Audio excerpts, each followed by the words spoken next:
नमस्ते बच्चों, मैं सपना जैन आपको क्लास 5th हिंदी का पार्ट 17 पढ़ाने वाली हूँ, जिसका शीर्षक है छोटी सी हमारी नदी। तो चलिए शुरू करते हैं।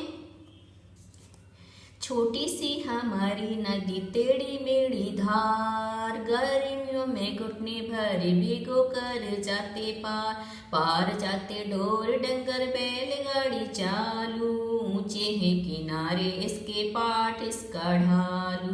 पेटे में झकाझक बालू कीचड़ का ना नाम, कांस फूले एक बार उजले जैसे घाम। दिन भर किच पिच करती मैं न डार डार, रातों को हुआ हुआ कर उठते से यार। अमराई दूजे किनारे और ताड़वन, छाहो छाहो बामन टोला बसा है सगन। कच्चे बच्चे धार कछारों पर उछल नहाले, गमछो गमछो पानी भर भर अंग अंग पर ढाले। कभी कभी बेसांझ सरकारे लिपटा कर नहाना, छोटी छोटी मछली मारे आंचल का कर छाना।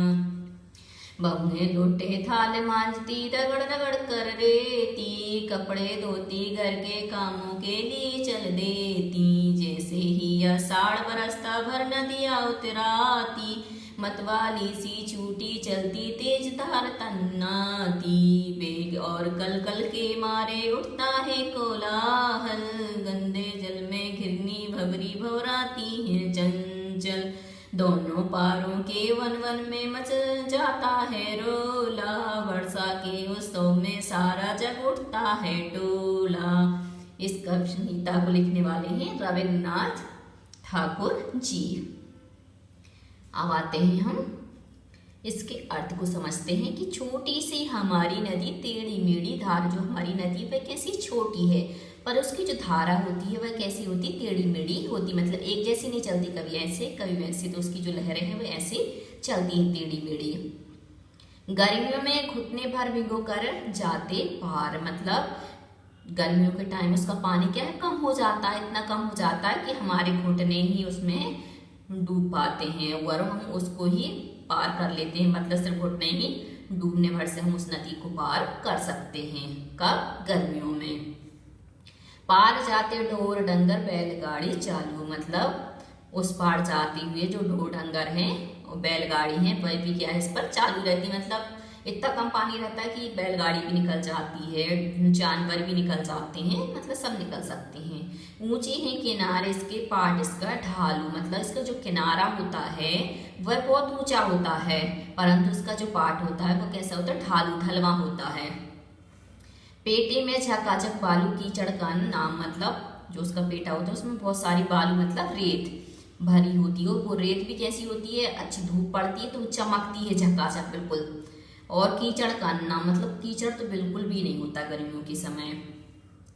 कांस फूले एक बार उजले जैसे घाम, एक कांस का फूल होता है, इस समय क्या हो जाता है, फूल जाता है और वो घाम में और ज्यादा सुंदर दिखता है।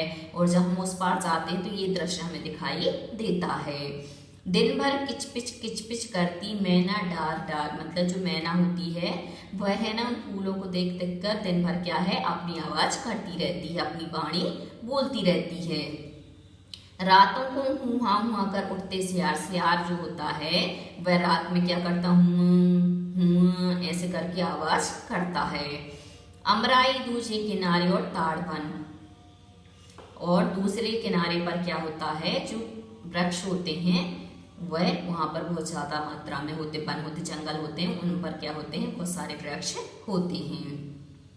छाँव छाँव ब्राह्मण टोला बसा है सघन, और छाँव छाँव में जो ब्राह्मणों का टोला होता है वह रहता है। वहां पर जो वन होता है वह कैसे घना होता है, क्योंकि घने पेड़ों की छाया में जब हम बैठते हैं तो हमें क्या है, बहुत ज्यादा शीतलता मिलती है। और जो ब्राह्मण लोग होते हैं उन्हीं पेड़ों के नीचे वो क्या करते हैं, हवन आदि करते हैं, पूजन पाठ करते हैं। कच्चे बच्चे धार कछारों पर उछल नहा लें, और जो छोटे बच्चे होते हैं वह क्या करते हैं, उसकी पानी की धार में जा करके उछलते हैं और नहाते हैं। जहाँ पानी ज्यादा भरा होता है तो बच्चे क्या करते हैं, वहां पे जाते हैं और वहां पर नहाते हैं। गमछो गमछो पानी भर भर अंग अंग पर ढाले। और उनका जो गमछा होता है, एक कपड़ा होता है सफेद कलर का, उसको गमछा बोलते हैं। तो गमछे में पानी भर के वो क्या करते हैं, अपने शरीर पर डालते रहते हैं। कभी कभी वे सांझ सकारे निपटा कर नहाना, मतलब कभी कभी तो वो इतने सुबह जल्दी से जाते, क्योंकि धूप तेज होती है, तो धूप में जब नहाते तो बहुत गर्मी लगती है, तो वो लोग सुबह जल्दी से जा करके और नहाने का जो कार्य होता है उसको संपन्न कर लेते। निपटा मतलब संपन्न करना।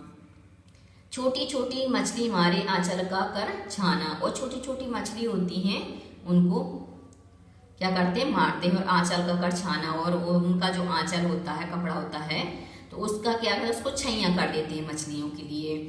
बहुएं लोटे थाल मांजती रगड़ रगड़ कर रेती है। और जो वहाँ की बहु बेटियां होती हैं वह रेत से क्या है, अपने बर्तनों को मांज मांज करके चमका देती हैं। जो लोटा है, थाली है, उनको अच्छे से चमका देती हैं। कपड़े धोती घर के कामों के लिए चल देती, मतलब वहीं पर जाती हैं नदी के किनारे पर, वहीं पर कपड़े धोती हैं और फिर वहाँ कपड़े धोने के बाद अपने अपने काम के लिए घर की ओर चल देती हैं। जैसे ही आषाढ़ बरसता भर नदियां उतराती। और जैसे ही आषाढ़ का महीना आता है तो क्या है, पानी बरसने लगता है। और पानी बरसने के कारण जो नदियां होती हैं, जो कि कम पानी हो गया होता है गर्मियों के टाइम, अब वही नदियां क्या है, बहुत ज्यादा पानी से भर जाती हैं। मतवाली सी छूटी चलती तेज धार तन्नाती, मतलब जो उसकी धार है नदी की, वह कैसी हो जाती है, तेज हो जाती है, क्योंकि पानी ज्यादा आ गया तो उसकी धार भी कैसी हो गई, तेज हो गई। और ऐसा लगता है जैसे वो मस्त होकर के बहुत तेज धारा में चल रही हो। बेग और कलकल के मारे उठता है कोलाहल। और उसके बेग के कारण और आवाज के कारण, जो उसकी आवाज है वह क्या है, बहुत तेज सुनाई देने लगती है। उसका कोलाहल अर्थात जो आवाज है वह बहुत ज्यादा बढ़ जाती है। गंदले जल में घिरनी भवनी भवराती हैं चंचल। और बता रहे हैं गंदा जल होता है, उसमें जो भौरे होते हैं वह क्या करने लगते हैं, समूह बना करके वहां पर भौराने लगते हैं, मतलब इधर से उधर घूमने लगते हैं। भन भन की जो आवाज सुनी होगी भौरों की, वो आने लगती है और वो ऐसे चंचल होकर के ऐसा करते हैं। दोनों पारों के वन वन में मच जाता है रोला। और नदी के इस पार और नदी के उस पार दोनों ही और क्या है, जो जंगल है वहां पर क्या है, बहुत ज्यादा रोला बढ़ जाता है। और बरसात के उत्सव में सारा जग उठता है टोला।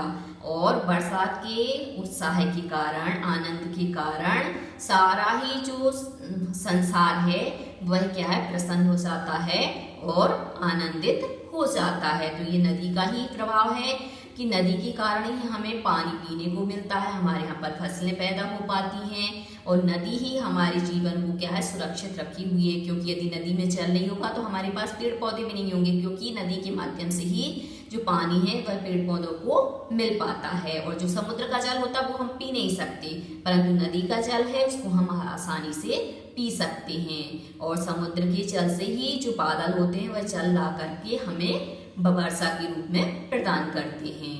अब आते हैं तुम्हारी नदी। अब हम यहाँ पर करेंगे प्रश्न।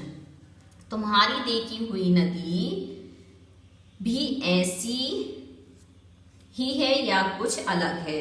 तो हमें बताना है कि हमारी जो देखी हुई नदी है वह ऐसी ही या कुछ अलग है। अपनी परिचित नदी के बारे में छुट्टी हुई जगहों पर लिखो। जैसे सी नदी, हमारी नदी धार, गर्मियों में जाते पार। तो अब हम इसको क्या करेंगे, पूरा करेंगे। जैसे हमने लिया, उजली सी हमारी नदी, तेज इसकी धार, गर्मियों में इसके पानी में घुसकर जाते पार।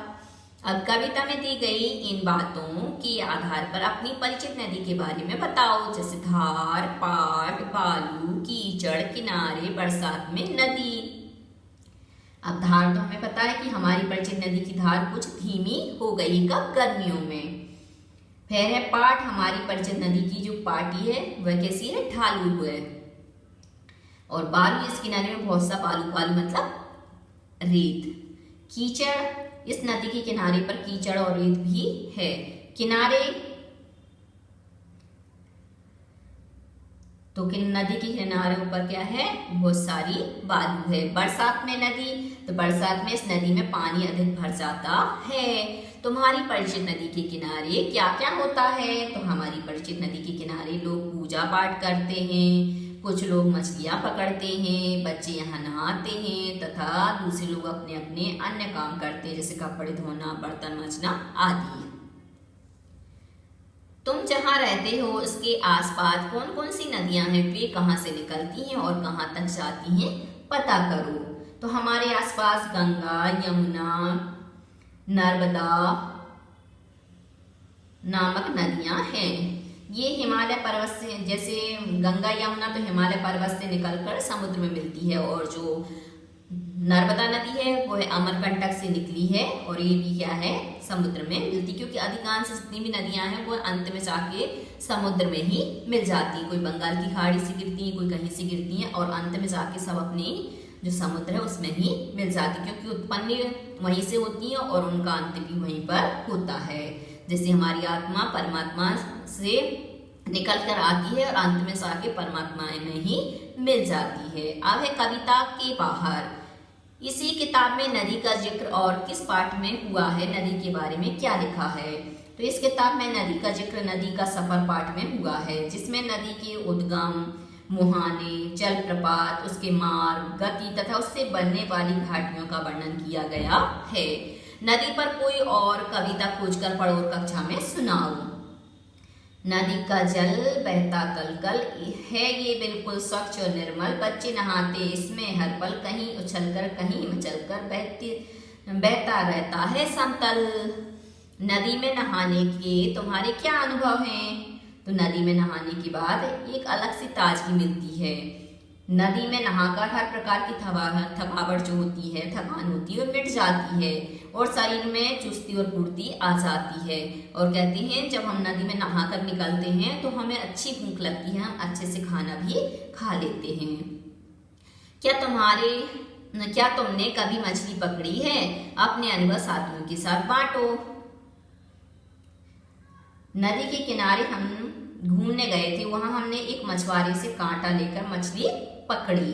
हमने मछली पकड़ना बहुत अच्छा लगा, लेकिन हमने मछली पकड़ने के बाद उसे वापस नदी में छोड़ दिया, क्योंकि मछुआरा मछली मांग रहा था और हमने उसे नहीं दिया, क्योंकि हमें उसे मारना नहीं चाहते थे।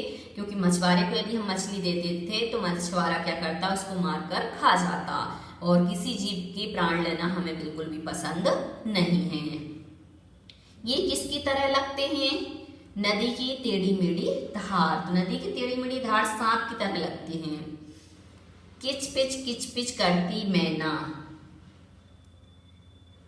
तो किच पिच करती मैना नन्ही सी चिड़िया जैसी लगती है। उछल उछल के नदी में नहाते कच्चे बच्चे। तो उछल उछल के नदी में नहाते कच्चे बच्चे मेंढकों की तरह लगते हैं। अब एक कविता और क्षेत्र।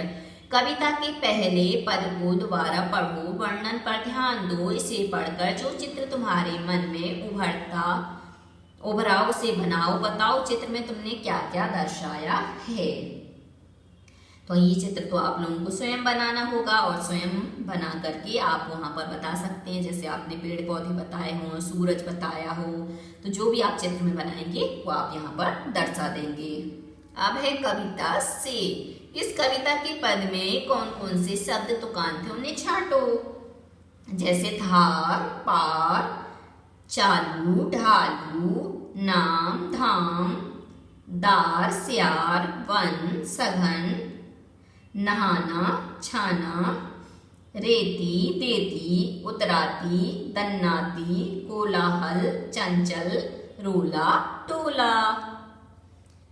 किस शब्द से पता चलता है कि नदी के किनारे जानवर भी जाते थे? तो पार जाते ढोर डंगर से पता चलता है कि नदी के किनारे जानवर भी जाते थे, क्योंकि ढोर जो शब्द यूज किया जाता है वो जानवर के लिए ही यूज किया जाता है। इस नदी के तट की क्या खासियत थी? तो इस नदी की खासियत ये है कि इसके तट ऊंचे थे। अंबराई दूजे किनारे चल देती। कविता की ये पंक्तियां नदी किनारे का जीता जागता वर्णन करती हैं। तुम भी निम्नलिखित में से किसी एक का वर्णन अपने शब्दों में करो। हफ्ते में एक बार लगने वाला हाट। हाट का मतलब होता बाजार। तुम्हारे शहर या गांव की सबसे ज्यादा चहल पहल वाली जगह है। तो हम सबसे पहले आपको बताते हैं हफ्ते में मतलब सप्ताह में एक बार लगने वाला हाट। हमारे घर के पास मंगलवार के दिन बाजार हर सप्ताह लगता है। इसमें कपड़े, खिलौने, सब्जियां तथा अन्य जरूरी सामान मिलता है। अपने माता पिता के साथ बाजार घूमने जाते हैं। बाजार में काफी भीड़ होती है। सभी लोग यहाँ अपनी जरूरत की चीजें खरीदते हैं। इससे बाजार लगने वाले कई लोगों का जीवन चलता है, मतलब बाजार में जो सामान बेचते हैं इससे उनको क्या है, बहुत सारा जीवन इसी के आधार पर चलता है। आगे देखते हैं अगले पृष्ठ पर। अगला पृष्ठ है तुम्हारे घर की खिड़की या दरवाजे से दिखाई देने वाला बाहर का दृश्य। तो हमें बताना कि हमारे खिड़की दरवाजे से जो बाहर का दृश्य दिखाई देता है वो कैसे दिखाई देता है। तो हमारे यहाँ पर हमारी खिड़की से क्या जो बाहर का दृश्य है वो बहुत सुंदर दिखाई देता है, क्योंकि वहाँ पर क्या पेड़ पौधे दिखाई देते हैं, ऊंची ऊंची बिल्डिंग दिखाई देती हैं, और जब सूरज निकलता है तो सूरज का दृश्य दिखाई देता है, और सूरज डूबता है तो उसका दृश्य दिखाई देता है, बारिश होती है तो बारिश का दृश्य दिखाई देता है, और हम ये सब दृश्य देखकर बहुत ज्यादा प्रसन्न होते हैं। ऐसी जगह का दृश्य जहाँ कोई बड़ी इमारत बन रही हो। तो हम एक जगह गए थे तो जहां पर क्या है, एक बहुत बड़ी इमारत बन रही थी, और वो इमारत देखकर ऐसा लग रहा था कि बाप रे कितनी ऊंची है, क्योंकि हमें जो उस इमारत को देखना पड़ रहा था तो हमारे सिर को ऊपर करके देखना पड़ रहा था। ऐसे ही आप अपने अनुभव के आधार पर लिख सकते हैं। अब है तेज गति, शोर, मोहल्ला, धूप, किनारा, घना। ऊपर लिखे शब्दों के लिए कविता में कुछ खास शब्दों का इस्तेमाल किया गया है। उन शब्दों को नीचे दिए अक्षर जाल में ढूंढो। तो अब हमें क्या करना है, इस अक्षर जाल में ढूंढना है जिस शब्दों को। जैसे यहाँ पे दिया है खाम। अब हम यहाँ पर ढूंढेंगे जैसे बेग। बेग लिखा है तो हम बेग का कर सकते हैं तेज। यहाँ पर टो लिखा है तो हम टोला, तो हम लिख सकते हैं मोहल्ला।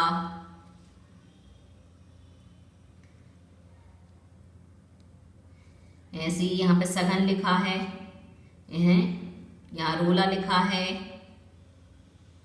हम लिख सकते हैं धूप, घाम, किनारा, घना। इस प्रकार से हम शब्द यहाँ पे बना सकते हैं। तो बच्चों आज के लिए सिर्फ इतना ही। यदि आपको हमारा ये वीडियो पसंद आया है तो लाइक कीजिए, शेयर कीजिए, सब्सक्राइब कीजिए तथा इस पाठ से संबंधित कोई भी प्रश्न है तो नीचे कमेंट्स में पूछ लीजिए। धन्यवाद।